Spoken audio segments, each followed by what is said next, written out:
The morning air in New York City carried a sharp chill, the kind that seeped through layers and settled deep into the bones. Emma Carlyle, one of the most powerful CEOs in the country, her warm coat tighter around herself as she sat quietly on a wooden bench in a modest city park. Her appearance was almost unrecognizable, her usually polished hair hidden beneath a faded scarf, her designer clothes replaced with simple second-hand garments. For the first time in years, no one looked at her with admiration, expectation, or fear. In fact, most people didn't look at her at all. She had chosen this experiment deliberately. After years of leading a billion-dollar corporation, making decisions that affected thousands of lives, had begun to feel disconnected from the very people she claimed to serve. Reports and numbers could only reveal so much. She wanted to understand reality, not from the top floor of a glass tower, but from the ground where life was raw, unfiltered. Still, she hadn't expected it to feel this lonely. People rushed past her, wrapped in their own worlds. Some scrolled endlessly on their phones. Others hurried with coffee cups in hand, their footsteps quick and purposeful. A few glanced in her direction, their expressions indifferent, almost dismissive. Emma lowered her gaze. She wasn't used to being invisible. It was unsettling how easily society overlooks someone who appeared to have nothing. Hours seemed to stretch as the cold deepened. Her stomach tightened with hunger, a sensation she rarely experienced. She hadn't eaten since the night before, wanting to fully embrace the reality she was observing. But now, sitting there with empty hands and no identity, she realized how heavy even basic needs could feel when they weren't easily met. Kept her from asking for help. She simply sat, watching the world pass by. Then something shifted. A man approached slowly, holding the hand of a little girl no older than 6. His clothes were clean but worn, his shoes showing signs of long use. There was a tiredness in his face, the kind that came from long days in constant responsibility, yet his eyes held warmth. The little girl clutched a small paper bag, peeking inside it with quiet excitement. As they passed Emma, the man paused. His eyes met hers, not with pity, but with recognition. It was as if he saw her, truly saw her, beyond the disguise in circumstance. He hesitated for a moment, then turned to the girl. "Sweetheart," he said gently, kneeling slightly to her level. "Why don't we share?" The girl looked up at him, then at Emma. Without hesitation, she nodded, her small face lighting up with a soft smile. The man approached Emma, maintaining a respectful distance. He said kindly, "We don't have much, but we'd like to share our lunch with you." Emma blinked, caught off guard. She looked at the paper bag as he opened it, revealing a simple sandwich cut neatly in half. It was modest, nothing like the meals she was accustomed to. But in that moment, it felt like something extraordinary. "I couldn't take that," she replied softly, her voice uncertain. "You should keep it." The man shook his head with a gentle smile. "We'll be okay. Sometimes sharing makes things feel a little lighter." The little girl stepped forward, holding out her half of the sandwich with both hands. "Please," she said sweetly, "it tastes better when you share."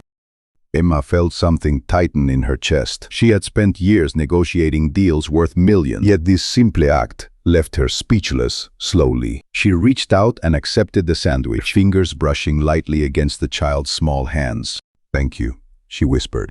They sat beside her for a few minutes, eating quietly.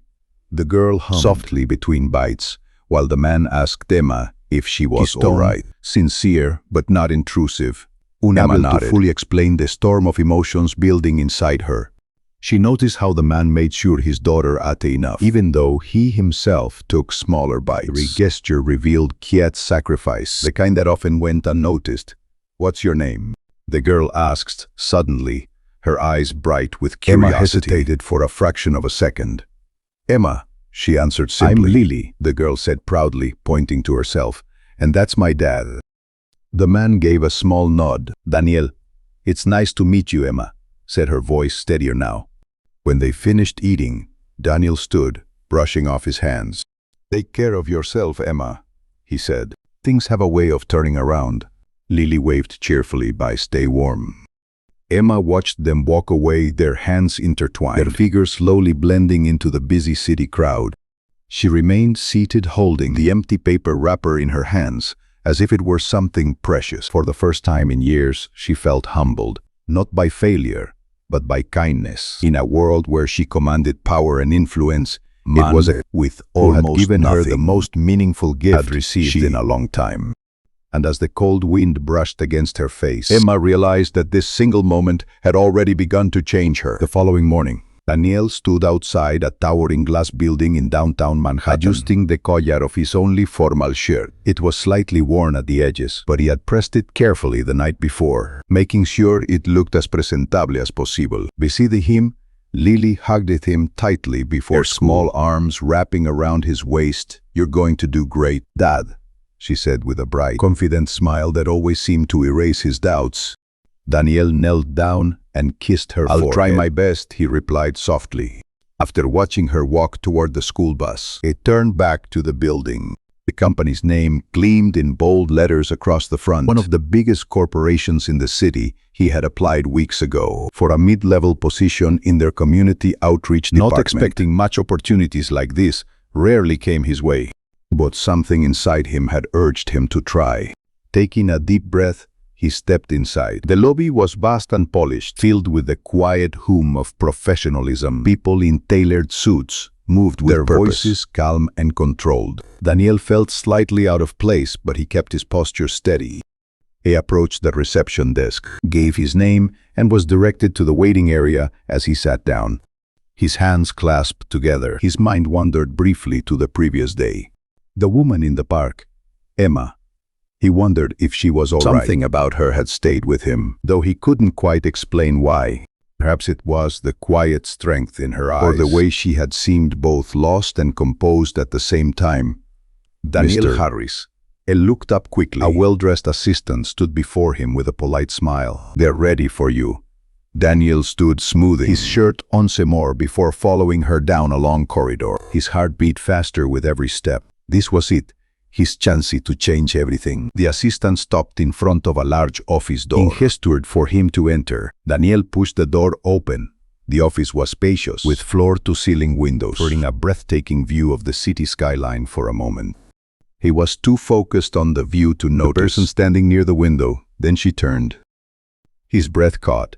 It was her gown, where the worn clothes ended. In their place stood a confident, elegantly dressed woman, her posture commanding yet calm. Her hair was styled neatly. Her presence filled the room in a way that was impossible to ignore. "Emma," he said, disbelief clear in his voice. She smiled softly, walking toward him. "Yes," she replied, "but here I'm known as Emma Carlyle." Daniel's eyes widened as realization struck. The CEO, the woman who ran this entire company. For a moment, words failed him. He glanced around, as if expecting someone to explain the situation, but there was no one else. "I don't understand," he admitted. Emma gestured toward a chair. "Please, sit." He hesitated briefly, then sat down, still trying to process everything. "I owe you an explanation," she began, her tone sincere. "Yesterday I chose to spend the day in the city without my identity, without the privileges that come with it. I wanted to see the world as it truly is for others." Daniel listened quietly, his confusion slowly giving way to understanding. And in that moment, she continued, "When most people passed me by, you stopped. You didn't ask who I was or what I could offer you. You simply saw someone in need and you helped." Daniel shifted slightly in his seat. "It wasn't a big thing," he said. "Anyone would have done the same." Emma shook her head gently. "No, not everyone does." There was a pause filled with unspoken emotion. "I've spent years building this company," Emma said, walking slowly toward the window before turning back to him. "We talk about values, community, and impact. But yesterday you showed me what those words truly mean, not in reports or meetings, but in action." Daniel looked down at his hands, unsure how to respond. "He reviewed your application this morning," she continued. "Your qualifications are solid. Your experience shows resilience in dedication. But what truly stood out to me was your character." He looked up again, meeting her eyes. Emma stepped closer, her expression warm but resolute. "I don't just want to offer you the position you applied for," she said. "I want you to lead a new initiative, one focused on real community support. Programs that reach people who are often overlooked, and I believe you're the right person for that role." Daniel blinked, stunned. "The leadership role," he repeated. She nodded. "Kindness, empathy, integrity. Those aren't things we can train easily. You already have them. The rest we can build together." For a moment, The room felt still. The weight of her words settled over him, heavy, but hopeful. I don't know what to say, Daniel admitted quietly. Emma smiled. You don't have to say anything right now. Who's know this opportunity is yours if you choose to take it. He took a deep breath, thinking of Lily, the struggles they had faced, of the countless times he had worried about their future, and now, standing here, everything seemed to be shifting. I'll take it, he said finally. His voice is steady, but filled with emotion. Emma extended her hand. Welcome to the team, Daniel. He shook her hand firmly, a small smile forming on his face.